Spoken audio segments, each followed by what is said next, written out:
Road இந்த road எப்படி இருக்குன்னு மட்டும் பாருங்க. மசக்காளிபாளையம் ரோடு எப்படி இருக்குன்னு பாருங்க. தயவு செஞ்சு பாருங்க. தண்ணி எத்தனை நாள் ஆச்சுன்னு வந்து பாருங்க. கேக்குறேன் இப்ப வந்து 14 நாளுக்கு ஒரு டைம் நம்ம தண்ணி இந்த குப்பை எடுக்கிறதுக்கு ஆள் வராங்கன்னு கேளுங்க.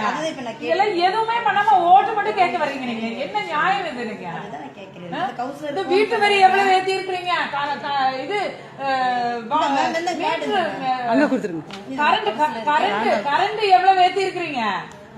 நாங்க பேசாம கட்டிட்டு 50,000 போட்டீங்கன்னா 50,000 கட்டிட்டு பதில் பேச கூட யாரும் இல்லீங்க. கட்டலன்னா கட்டை குடிக்கிட்டு போறீங்க. நீங்க சொல்லுங்க. இப்ப ஓட்ட மட்டும் எதுக்கு கேட்க வர்றீங்க? No chance. தயவு செஞ்சு வராதீங்க. ஓட்டு மட்டும் கேட்டுட்டு வராதீங்க. நீங்க என்னதான் செஞ்சிருக்காங்க? உங்க தலைவர் என்ன செஞ்சிருக்காரு சொல்லுங்க. இந்த பக்கம் என்ன பண்ணிருக்காங்கன்னு கேளுங்க. உங்க தலைவர் என்ன இது வரைக்கும் வாக்குறுதியில என்ன செஞ்சிருக்காரு? இல்ல உங்க தலைவர் வாக்குறுதி கொடுத்ததுக்கு என்ன செஞ்சிருக்காரு அது மட்டும் சொல்லுப்பா. எனக்கு அதெல்லாம் வாக்கு இப்ப 21 எலெக்ஷன்ல கொடுத்த வரைக்கும் என்ன வாக்குறுதி நிறைவேற்றிருக்கீங்க அது சொல்லுங்க பாப்போம். இல்லம்மா நான் வாக்குறுதியே கேக்குறேன்.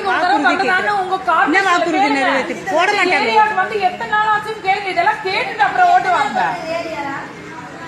பிஎஃப் குவார்டர்ஸ் பிகேடி நகர் அந்த அவர் மேனேஜரை கூப்பிட்டுட்டா அவரை கேட்கிட்டா அந்த மேனேஜர் பிஎஃப் குவார்டர்ஸ்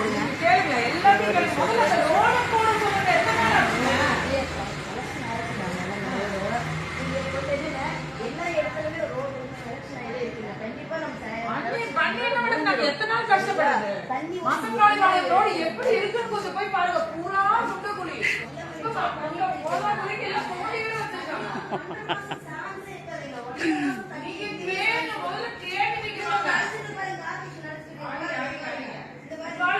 ஏன் அப்படி திரும்பி நின்னுக்கிறீங்கம்மா? நல்லா நில்லுங்க. திரும்பி தான் நில்லுங்க. நீங்களும் இந்த நாட்டுல பிறந்த பிரஜை தான், மறந்துடாதீங்க. நீங்க இந்த நாட்டுல பிறந்த பிரஜை தான், மறந்துடாதீங்க. திமுக கூட சேர்ந்துகிட்டு ஓட்டு கேட்க வந்தீங்கன்னா அசிங்கம். அதை விட கேவலம். உங்க குடும்பமே பாதிக்கும்பா. வயிறு எரிஞ்சு சொல்றேன். நல்லதே கிடையாது. கண்டிப்பா நீங்க எனக்கு வீடியோ எடுங்க.